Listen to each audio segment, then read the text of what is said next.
Hey, this is Eric Spencley with Spencley Design Co, and today I'm going to show you how I surprised someone in my community with this custom workbench, a boatload of tools, and how Jonathan Katz-Moses is involved in all of it on Spencley Design Co.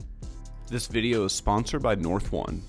Since beginning my woodworking journey a few years ago, I've built tons of projects for myself, my friends, my family, and for clients. Every single one has been made here at my apartment, but none of them have been as rewarding and as meaningful as this. Several months back, I was on my podcast and I was chatting with my friend Chris Giffro, who you might know better as Cowdog Craftworks. And another sort of shameless plug, I'm also the director of Jonathan Katz-Moses' charity, the Katz-Moses Woodworkers with Disabilities Fund. Before moving on with the project, I want to kick things over to Jonathan to talk more about his charity so you get a better understanding of what I'm actually working on in this video. Jonathan, take it away. Eric, thank you so much for doing this, and thank you for having me on your channel. I really appreciate it. I really love what you make, and it's so cool of you to do this. For those of you who don't know, I'm Jonathan Katz-Moses. A couple of years ago, I started the Katz-Moses Woodworkers with Disabilities Fund. Now, this is a charity that helps people with mental and physical disabilities get the tools they need to make things. Now, we have a lot of reach. You know, we have access to companies and people who can donate wonderful things that help people get into making things, into woodworking. Woodworking and making things is one of those things that is a cathartic exercise. You and I both know how wonderful this makes you feel, and this helps people recover faster. It helps give them self-confidence, a feeling of worth, and maybe a revenue stream that's really going to help build their lifestyle. So, Eric, thank you for supporting us. And if anybody else wants to find out what we do or support the cause, head on down to the pinned comment or description. There'll be links there on how you can find out more about what we do. As always, stay safe in the shop. Have a wonderful day. Thanks, Jonathan. So what you've seen me do so far is break down the 2x12 into more usable pieces. Surprisingly, this 2x12 was actually pretty darn flat, even after sitting in my shop for a few months to dry out, but I do want to bring it down to a more overall consistent thickness. Oh no, that's not a good sound. Oh gosh. I'm not sure if the camera just picked that up, but I'm only a couple minutes into this build, and I was trying to flatten that board down and ran into a big issue. Well, while running this through the planer, one of the knives shot off and made this massive gouge in the workpiece. The blades on my planer operate with these little individual teeth, and while I was planing, one of them completely exploded, shattering into a ton of different pieces, but this was the only piece that I was able to recover. And that is the reason why you always need to be wearing glasses when you're doing any of this stuff. But I'll fix this and let's get back to the project. That is one super nice thing about having helical heads as opposed to straight blades on tools. If one single tooth gets chipped or worn out, you just rotate it to a clean edge. Or in my case, when one shatters, you can just pay $1 or $2 for a new carbide insert and get back to work in just a few minutes.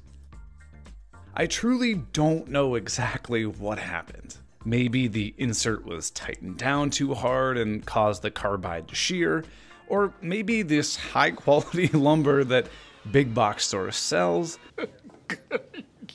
Good one. There was a nail or some other piece of metal embedded inside of the 2x12.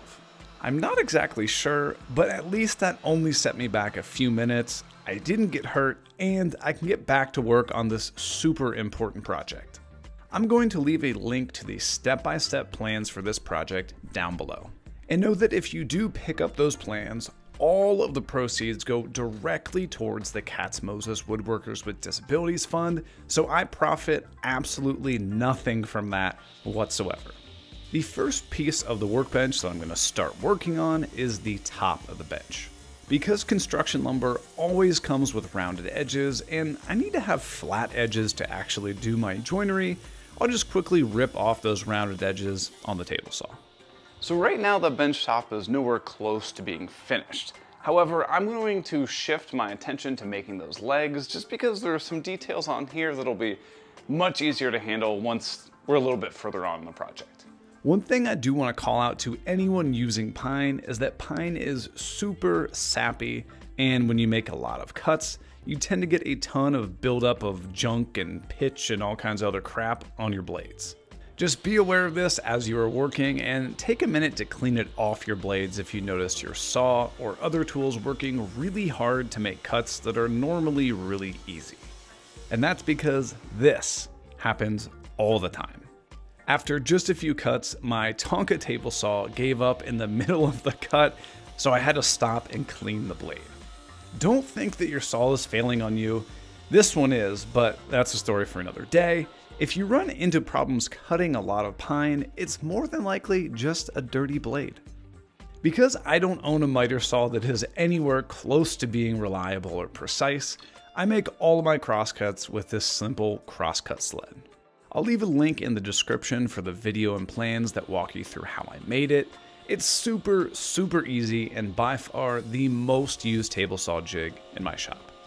On the sled, I've got the Cat's Moses stop blocks set up that allow me to make repeatable cuts to make sure that all 4 of my legs are the exact same size. So now that I have those leg pieces cut down according to the plans, I now need to go and attach these legs to the bench top. And there are a million different ways you can go about attaching the legs to the bench top. One of the options in the plans is dovetails. It's definitely a no for me, dog. And the other option is the half flaps, and I'm gonna go for that. But I want to show you a trick to make sure you get that perfect. Now, because the thickness of the bench top might not be perfect like it is in the plans, we need to use what we call a referential measurement. So rather than perfectly trying to measure on the leg the thickness of the bench top, I can just set it on its side and take a sharp razor blade. And now I have a perfect mark of the material that I need to remove, so this fits perfectly in the half lap. So I now know I want to remove this section here, and then I can just measure and mark the amount that I want to remove on the side because it's not as critical. All of this measuring and marking might seem unnecessary, but just like you, I myself am prone to making a ton of mistakes if I'm not being careful. Taking those extra few seconds to visually mark out exactly what I need to cut helps dramatically reduce the errors that I make. Anyway, to remove that material for the half lap, I could absolutely use a regular table saw blade, but it would just take a long time. To make things faster and more efficient, I set up my dado stack in the saw and set the height to right around 3/4 of an inch because that's half the thickness of the leg. I know that not everyone has access to a dado stack, but you can do this exact same thing without one. Only difference is it just takes a little bit longer. Since I'm not making a through cut, I can adjust my fence and use it as a stop to prevent me from cutting too far into the legs while using my miter gauge. Again, this is okay. It's not going to cause kickback because it's only a partial cut and not a complete through cut. One thing to be aware of is that this will cause a lot of tear out on the back side of the leg, so put a sacrificial piece of wood behind the cut to make things nice and clean.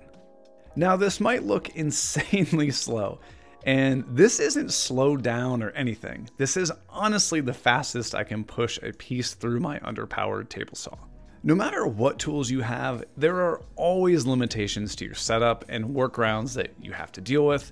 It's just all part of the growth experience. So that dado stack made cutting these half lap joints on the legs super easy. And as you can see, they fit perfectly onto the bench top. So now I need to cut the other side of the half lap into the bench top using that dado stack too. Again, I'm gonna use referential measurements here so I can mark out exactly the spot that I need to cut out. Now you absolutely could just take the board here and use the same process as before with the dado stack to cut out these grooves, but it seems a little sketchy to me with the weight of this piece. And because of that, I want to show you another way to do this if you don't have a dado stack. To prevent myself from making any potential measuring errors, I'm going to clamp my leg piece onto the bench top. Now, I know, this isn't the orientation that it's supposed to be attached, but just stay with me for just a second. On both sides of the leg, I'm going to lay down some double-sided tape. Then I can grab some scrap pieces and while pressing them firmly against the leg, attach them to the workbench top with the double-sided tape. This will create sort of a makeshift template, and I can remove my leg piece before grabbing my palm router and using those scraps to guide my templating bit on my router. Once I hog out enough material and I get the bit deep enough, I can remove the scrap pieces hanging on with the double-sided tape and use the ridges in my workpiece as the template. And I know I remove way more material than you typically should in one pass, but this pine is so soft that it really wasn't much of an issue for me. I just slowly work my way through removing all of the waste with my router bit, but now that I think of it, it probably would have been substantially faster to remove the majority with a jigsaw before ever bringing the router into play. But hey, we all make mistakes, right? The key here is to really take your time and make sure that the router is held perfectly flat. If you accidentally tip it, you will plunge too far into the workbench top and mess up the joinery. Just keep sneaking up on things until you get the perfect fit. Now that I've got the half laps cut on both the bench top and the legs, it's time to glue them up together. But I want to address the elephant in the room that I didn't touch on earlier. Remember the giant gouge in the bottom of the bench from the planer blade exploding? Yeah, it's still here. I make mistakes, everyone makes mistakes, so I want to address the fact that the workaround for this is just going to be putting this on the bottom of the bench. This thing is going to be so low to the ground that no one is ever going to see. But yes, it does drive me nuts to know it's there, but let's get the legs glued on. The reason these joints are so strong is because all of the glue surface combined with the leg fitting tightly into the notch. Just make sure that you give the joint plenty of glue to really make sure that you get as much strength out of this joint as possible. And to make sure that the legs are going in at a perfect 90, I slapped on these woodpeckers clampy thingies before adding a clamp from the outside to pull everything in tight. The back legs go in the exact same way, just obviously make sure to offset those clampy things or you're never going to get this together.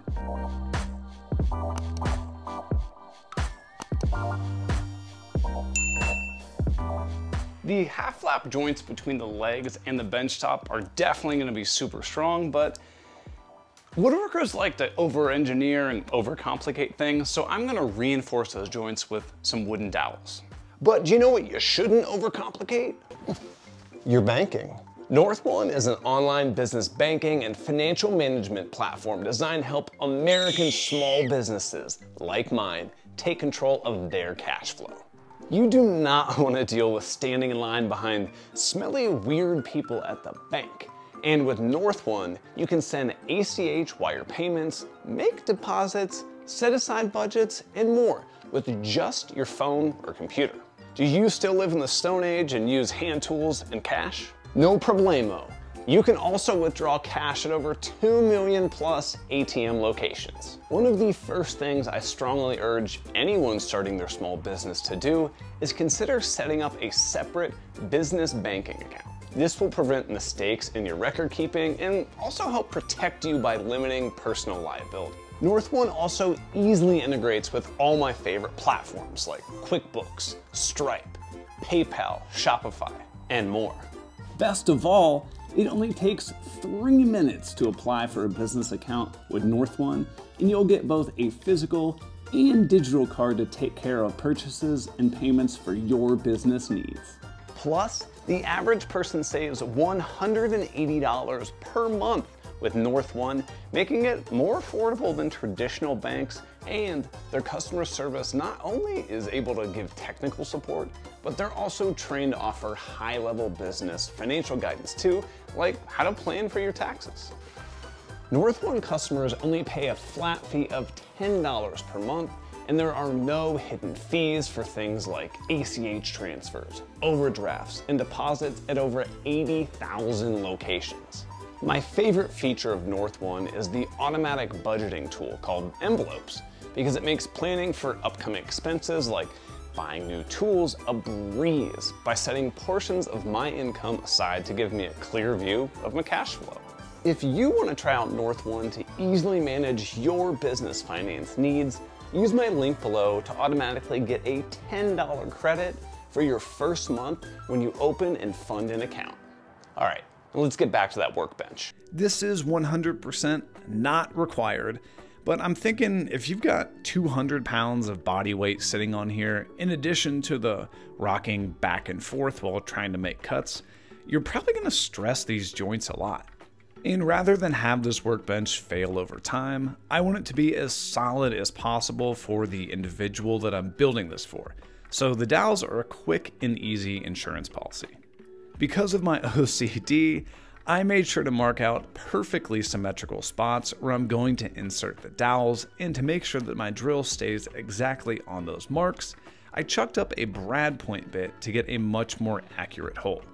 Drilling a perfectly straight hole can sometimes be tough, but a drill guide like this one from Craig is a pretty cheap and efficient way to help guide the drill at a perfect 90 to your workpiece. Is it as perfect and accurate as a drill press? Definitely not, but it for sure helps. Inside the dowel holes, I can squeeze a small amount of glue, and it probably looks like this is a lot more than a small amount, but I drill these holes probably, 4 to 5 inches deep, so I need a little bit more glue than you might think. This is a pretty tight fit, so you'll need to channel your inner Happy Gilmore here and give it a little tappy, tap, tap, tap-a-roo, to get the dowel seated all of the way down in the hole. Then just grab your most expensive flush trim saw that definitely is not broken and trim the excess off, leaving you with a super strong and, if I don't say so myself, super sexy looking joint. But even if your joints come out looking like dogs, it's all good because this is a shop project. While it's fun to take pride in making sure that your shop projects look like pristine pieces of furniture, the reality is that they're going to take a ton of abuse and get tons of marks on them. They're also a great place to try new techniques because at the end of the day, if your joinery didn't turn out great, you gave something a new try and you'll be better at it next time. But getting back to talking about dogs, the next part I'm working on are the dog hole supports. I've never really used dog holes before, but I am 100% adding them to my workbench whenever I get around to redoing it in the future. They're super versatile, even for someone who, like me, who really doesn't use many hand tools. And the other thing I wish I had was a more reliable setup for cutting long pieces. So these two dog hole pieces are going to go on the underside of the bench right about here. And they're going to be serving two purposes. One, they're going to give a larger registration point for those dog hole accessories to work through the dog holes. And two, if you happen to remember that horrible gouge that I have on the underside of the bench, now these go right over it and no one will ever know it's there. I wish I could tell you that I totally planned that out, but it was honestly just kind of luck that it was there. But let's keep moving. This is another thing that I notice a lot of woodworkers do when they first start out. Whenever they show a project to someone, they immediately point out the flaws and everything else that they messed up. Stop doing that. You possess a skill that the vast majority of the general public does not, and you should be really proud of what you made. And the chances are, no one notices those tiny things that you messed up except you. So with the glue dried on the bottom side of the bench, I need to once again turn my focus over to the legs. Now, since these legs are pretty much freestanding, they're gonna have a little bit of wiggle side to side. So I'm gonna add a stretcher in between those legs. That way I can stiffen everything up. And while I make those stretchers, I do wanna let you know that next month, March, is National Disability Awareness Month. During that month, the Katz Moses Woodworkers with Disabilities Fund is looking to increase their reach as well as drive awareness to the obstacles that woodworkers and makers with disabilities face while trying to pursue their passion. This project in video is my contribution to the Project Build Up campaign, designed specifically to assist a member of my community. If you are a maker with an ADA recognized disability and would like to apply yourself or nominate someone you believe may benefit, please visit the link in the description below.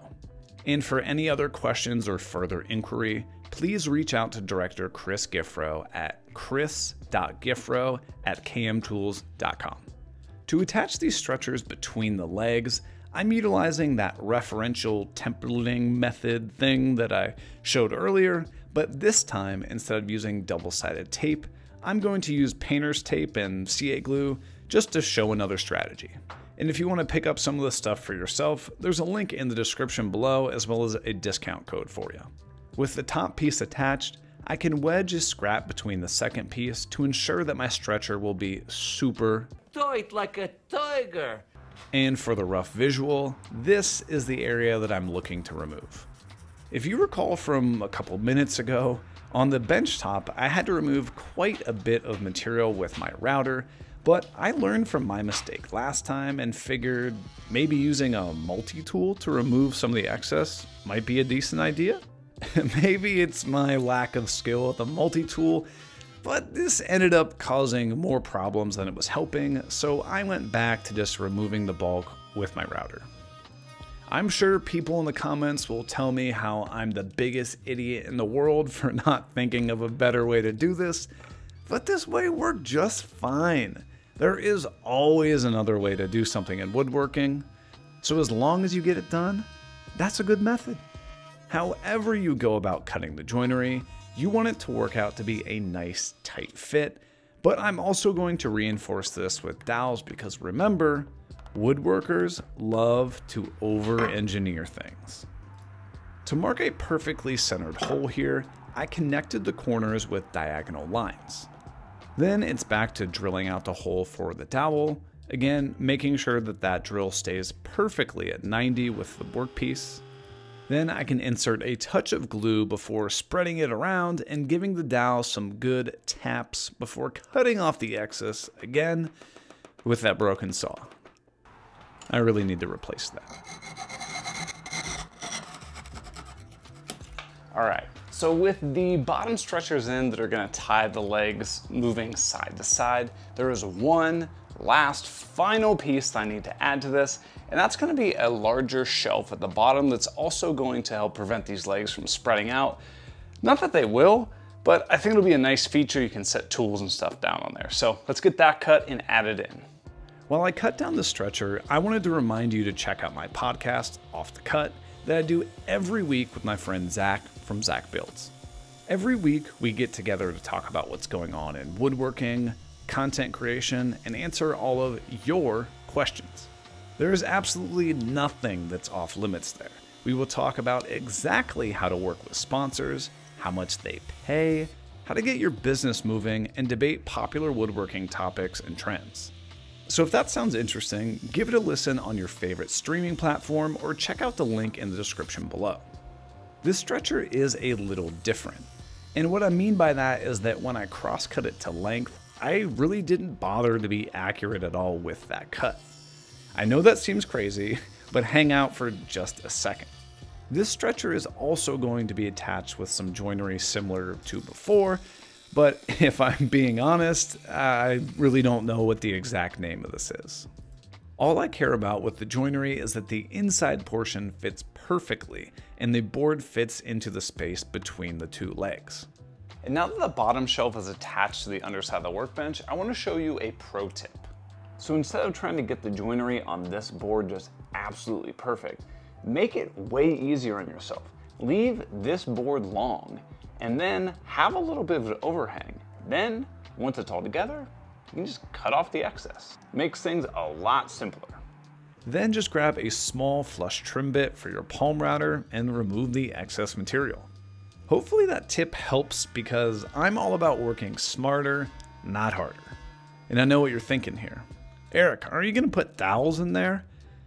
And yes, I wanted to, but I ran out of dowels. But now that the base of the workbench is rock solid, I want to shift my focus back to the top. I'm going to notch out a spot in the top that will be perfect for supporting wood while cutting it by hand. I spent entirely too much time trying to perfectly lay out exactly how I wanted this feature to look, but that's just what woodworkers do. We spend an inordinate amount of time on unnecessary details, and I love it. After marking out the start and stop points for the cutout, I can join those lines together so I can visualize the exact area that I want to remove, which is this spot here. And to make that saw cut as clean as possible, I first drilled a hole at the point of the cutout before grabbing my track saw to remove the material. You absolutely do not need a track saw here.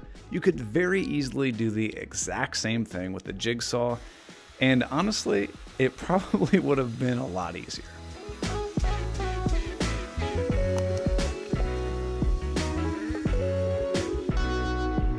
So with that bird's mouth notch thing in the front of the bench, the last thing that I needed to do is drill a bunch of holes out for all of those dog hole accessories. The critical thing here is to make sure that you're laying out the holes in a way that lines them up with the dog hole support pieces underneath the workbench top. This will give a larger and more secure place for the dog hole accessories to attach to. And yes, because I'm OCD, I took far too much time trying to lay out where all the holes needed to be drilled. Now, my Forstner bits are in desperate need for being replaced because drilling out all these holes took way too long. But I'm also drilling through 3-inch thick lumber here, which also creates a lot of chips. But I do have to admit, it's really satisfying to suck all those up. With all the dog holes drilled out, things look okay, but if you take a closer look, you'll notice that the holes are a little sharp and there's also some tear out.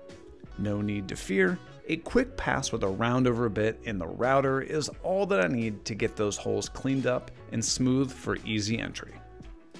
That's what she said.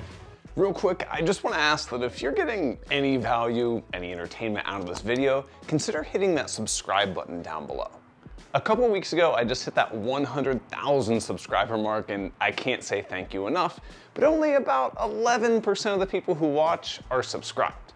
So if you would like to help support me in getting to that 1 million subscriber mark, consider hitting that button down below. This workbench was made specifically for a disabled woodworker in my community, and when some friends found out about what I was doing, they wanted to send some support along, so I wanted to shout out everyone who helped build this generous donation package. Jay Mauder, Woodpeckers, Arbortech, Lewis Calloway, Total Boat, Corey Duvall, and Elgin.